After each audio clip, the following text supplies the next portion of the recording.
మీకు ఒక పవిత్ర వృక్షాన్ని పరిచయం చేస్తాను.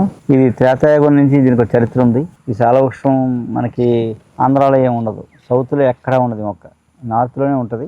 నేను సాల వృక్షాన్ని చూసింది ఇక్కడే. సాల వృక్షం ఉంటుంది. ఈ సాల వృక్షం ఈ పత్రవల్లి అని ఈ ఆకులతో ఇస్త్రాకులు కొడతారు. కుట్టి అందులో భోజనం చేస్తారు, వేడి వేడి భోజనం చేస్తారు అనమాట. భోజనం చేయడం వల్ల చాలా రకాల ఆరోగ్య సమస్యలు పోతాయని చెప్తారన్నమాట. ఈ సాల వృక్షం నుంచే మనకి గుగ్గిలం వస్తామటండి, ఒక రకమైన గుగ్గిలం. దాన్ని ఇలా నాటు పెడితే దాని నుంచి కారే పాలు ఎండిపోయి గట్టిగా అయిపోయి తెల్లగా తయారవుతాయి అన్నమాట అండి. వాటిని గుగ్గిలం సాంబ్రాణిగా వాడతారు. అలాగే గుగ్గిలం కొబ్బరిని లేసి మరగబెట్టి ఆయింట్మెంట్ చేసి దెబ్బలకి గాయాలకి రాస్తారన్నమాట. అలా కూడా పనిచేస్తాయి. ఆయుర్వేదంలో దీన్ని కుంగిలియం లేక నల్ల రోజనం అని పిలుస్తారు.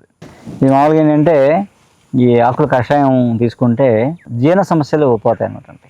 2 రక్తస్రావాలు తగ్గుతాయని చెప్తారు, గర్భాశయ దోషాలు అని చెప్తారు.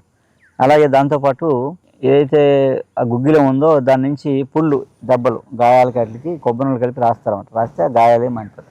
అలాగే మన నక్షత్రవనంలో కూడా ఒక నక్షత్రానికి సంబంధించిన వృక్షం సాల వృక్షం. ఆ నక్షత్రాల్లోకి వెళ్ళినప్పుడు దాని గురించి చెప్పుకుందాం.